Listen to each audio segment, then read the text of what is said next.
Hello viewers, welcome to our channel. আজকের ক্লাসে আমরা শিখব সেন্টেন্স বাক্য। আমরা কথা বলার সময় সাধারণত বাক্য ব্যবহার করে মনের ভাব প্রকাশ করে থাকি। কথা বলার সময় সাধারণত আমরা পাঁচ ধরনের সেন্টেন্স বলে থাকি। পাঁচ ধরনের সেন্টেন্স অর্থ অনুযায়ী সেন্টেন্সকে আমরা পাঁচ ভাবে ভাগ করতে পারি। ফার্স্টটা হচ্ছে assertive sentence. Assertive sentence Bangla যেটাকে বলে বর্ণনামূলক বাক্য। প্রত্যেকটা সেন্টেন্সকে আমরা দুইটা ক্যাটাগরিতে ভাগ করতে পারি, একটা হচ্ছে অ্যাফার্মেটিভ আর একটা হচ্ছে নেগেটিভ। তার মানে অ্যাসার্টিভ সেন্টেন্সকে যদি আমরা ভাঙি তাহলে এর মধ্যে অ্যাফার্মেটিভও পাবো, হ্যাঁ বোধক বাক্য পাবো। অ্যাসার্টিভ সেন্টেন্সকে ভাঙলে নেগেটিভও পাবো, না বোধক বাক্য পাবো। তাহলে এর পরেরটা হচ্ছে দুই নম্বরটা ইন্টিগ্রেটিভ সেন্টেন্স। ইন্টিগ্রেটিভ সেন্টেন্স বলতে প্রশ্নমূলক বাক্য। যখন আমরা কথা বলার সময় কাউকে প্রশ্ন করি তো তখন যে সেন্টেন্সটা ব্যবহার করি সেটা হচ্ছে আমরা প্রশ্নমূলক বাক্য ইন্টারোগেটিভ সেন্টেন্সটা বলি। তো ইন্টারোগেটিভ সেন্টেন্সটাকেও আমরা দুই ক্যাটাগরিতে ভাগ করতে পারি, একটা হচ্ছে অ্যাফার্মেটিভ ইন্টারোগেটিভ আর একটা হচ্ছে নেগেটিভ ইন্টারোগেটিভ।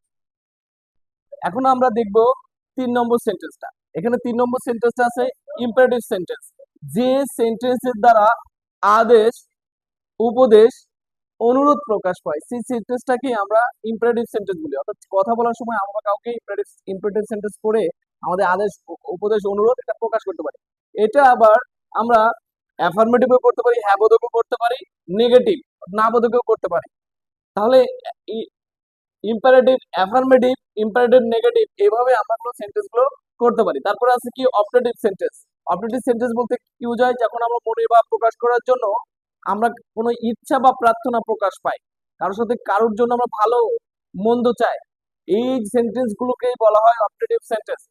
তো অপটেটিভ সেন্টেন্সকে আমরা দুই ভাগে ভাগ করতে চাই, অ্যাফার্মেটিভ অ্যান্ড নেগেটিভ। অপটেটিভ সেন্টেন্সকে আমরা অ্যাফার্মেটিভ নেগেটিভ দুটাই ভাগ করতে পারি, কিন্তু আমরা সবসময়ের জন্য অপটেটিভ সেন্টেন্স যেহেতু প্রার্থনা বা ইচ্ছা প্রকাশ পায় সেক্ষেত্রে আমরা অ্যাফার্মেটিভ এই সেন্টেন্সটাকে করার চেষ্টা করব।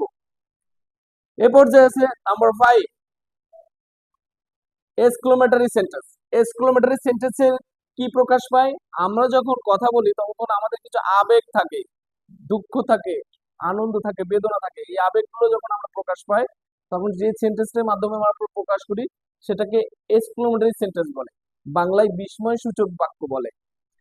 আর এই সেন্টেন্সটা যেহেতু বিস্ময় প্রকাশ পায় আমরা সবসময়ের জন্য এটাকে অ্যাফার্মেটিভ করার চেষ্টা করি। অবশ্যই এক্সক্লেমেটরি সেন্টেন্সে অবশ্যই নোট অফ এক্সক্লেমেশন ব্যবহার করতে হবে। আর প্রত্যেকটা সেন্টেন্সের স্ট্রাকচার গুলো পরবর্তী ক্লাসে আমরা খুব চমৎকার ভাবে স্ট্রাকচারের মাধ্যমে আমরা এটার সমাধান করব এবং বোঝার চেষ্টা করব। সেই পর্যন্ত সবাই ভালো থাকেন। Thank you very much.